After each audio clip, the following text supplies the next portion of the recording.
a privilege to be here in this great city of Lincoln on this beautiful, sunny English day. And I want to pay tribute to Carl, who's worked so hard for the last 5 years as your Member of Parliament.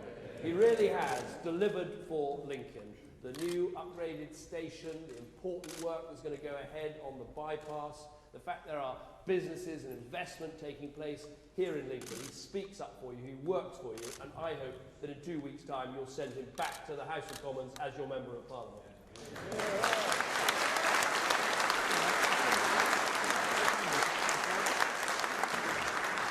Now today, we launch our English Manifesto. We are the first major party ever to do this. The first to fully recognise that keeping our United Kingdom strong means a fair settlement for all 4 corners of these islands. Scotland, Wales, Northern Ireland, and yes, England. Now let me be clear, we do not support English nationalists. We do not want an English Parliament. We are the Conservative and Unionist Party through and through. This manifesto simply recognises that the democratic picture has got more complicated in the United Kingdom. So beyond our main manifesto, English voters, we believe, deserve one document clarifying in black and white what they can expect. And let me set out what this manifesto contains. First, it contains detailed economic plans for the whole of England, covering everywhere, from the tip of Cornwall, where I was yesterday, to the north of Northumberland, where I was last week. And we've always said, we don't just want a bigger economy, we want a better and more balanced economy, where it's not just London and the southeast roaring ahead, but all parts of our country. And these plans are not one size fits all, they are tailor-made for each part of England. So in the northwest, there are upgrades to the M6 and the M62. In the east, backing for industries like offshore energy and agri-tech.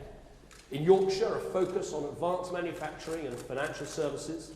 In the southeast, easing congestion by improving transport links in and out of London. There's £4.5 billion in transport investment in the northeast. More enterprise zones in the West Midlands. In London, there's Crossrail to be finished. And in the southwest, the A303 to be dualled. In the East Midlands, over 270,000 apprenticeships are going to be created.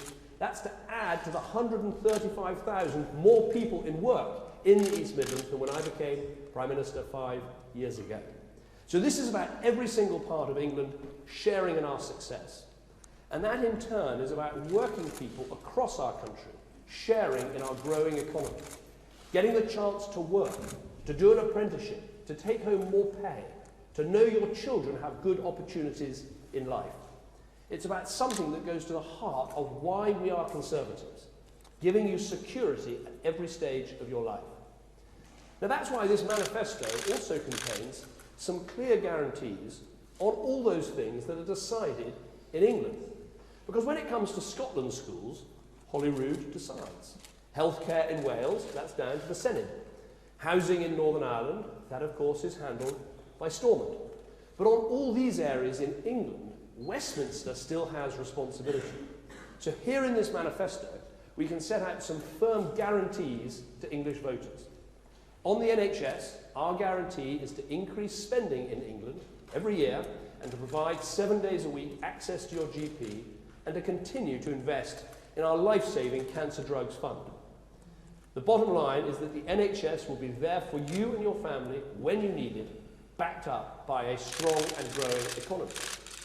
On education, our guarantee is to maintain the amount of money that follows each child into the school, to lift the cap on university places, and to fund 3 million apprenticeships, so many more people, many more young people can get a decent start in life. And there are guarantees on housing. We're passionate about getting more people to have a home of their own.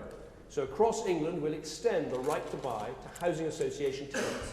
And we will build 200,000 new starter homes, 20% below the market price, for first-time buyers under the age of 40. For families struggling to juggle all the demands of raising a young family, there's the guarantee of 30 hours of free childcare to working parents of 3 and 4-year-olds. For everyone over 75, the guarantee of a same-day appointment at your GP if you need one. Now, all these things are as well as our UK-wide commitments. Eliminating the deficit so we live within our means and leave something better for our children and grandchildren. Seeing through our reforms in welfare, so this is a country where work really pays. Strengthening our defences with a £160 billion plan to equip our armed forces for the modern threats that they face. Also, cutting the taxes of 30 million working people, so Britain is a place where if you work hard and want to get on, you feel a fair wind behind you.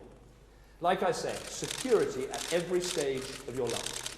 And my message to people who want these things, who want their own home, more childcare, an NHS protected, their taxes cut, is there's only one way to guarantee it, and that is to vote Conservative on May the 7th.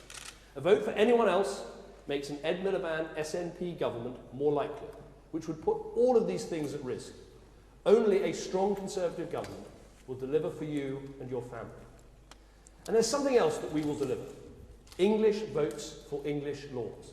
For years, these questions have been hanging in the air. If English MPs do not have the right to vote on health and education in Scotland, why should Scottish MPs have the right to determine what happens in English hospitals and English schools? Why should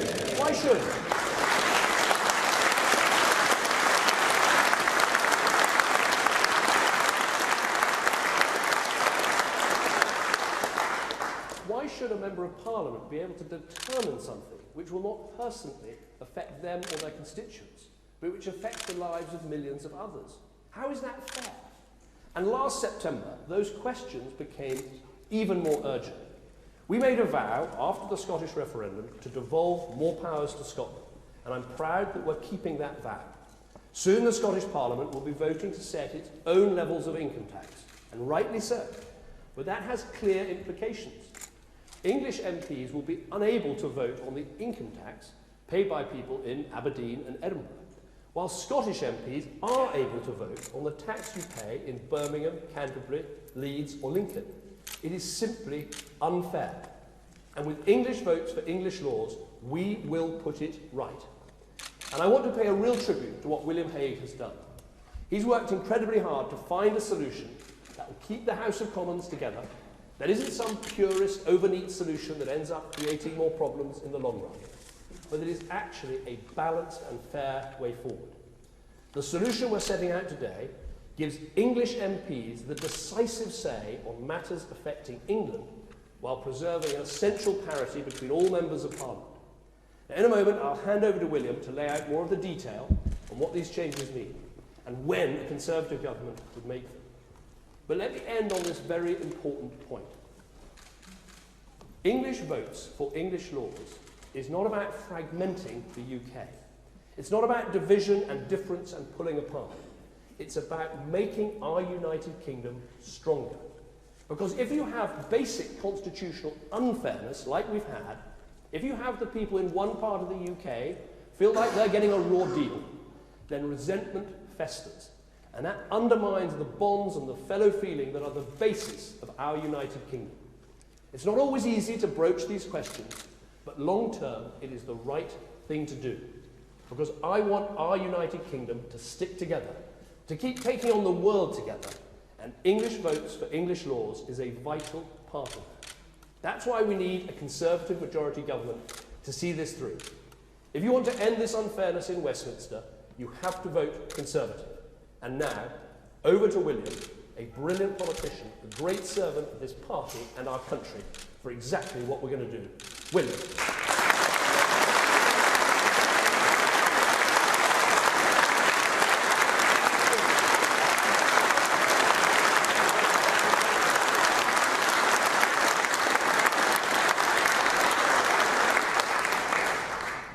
Well, ladies and gentlemen, it's a great pleasure to be here with the Prime Minister and with you this morning. It's great to be in Lincoln and to be able to support Carl, a great champion for the people of Lincoln. And it is vital for Lincoln that the people here vote for him on the 7th of May, and it's in the interest of people all across the United Kingdom to vote Conservative on the 7th of May. The Prime Minister has just set out our proposals for England that will continue to bring growing prosperity and improve public services. But it is also true that only a Conservative government will ensure balance in our constitution for the whole of the United Kingdom. It's only the Conservatives who will ensure fairness for the voters of England and make certain that the MPs from English constituencies can have the final say on laws and decisions that affect only England. And that is a very clear dividing line between the parties in this election. It's at the heart of the future of the United Kingdom. The more Labour know that a Labour government would have to rely on Scottish nationalist support, the less they are willing to talk about or to confront this issue in any way. We want to give people more control over their own lives in so many ways, not just in Scotland, Wales and Northern Ireland, but in England as well.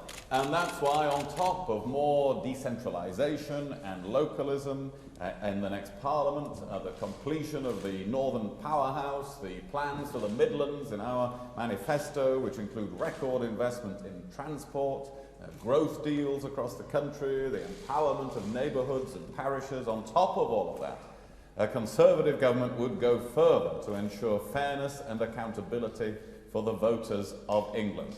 Today we are making clear that our commitment to fairness for the voters of England will have very rapid effect. We can do that because such fairness will not require legislation to bring about. It will need changes to the standing orders of the House of Commons, and today we are publishing the changes to the parliamentary procedures that would make English votes for English laws a reality. This is not a vague promise to make this change sometime in the future. This is a plan ready to be implemented. We will table our proposals within the first 100 days.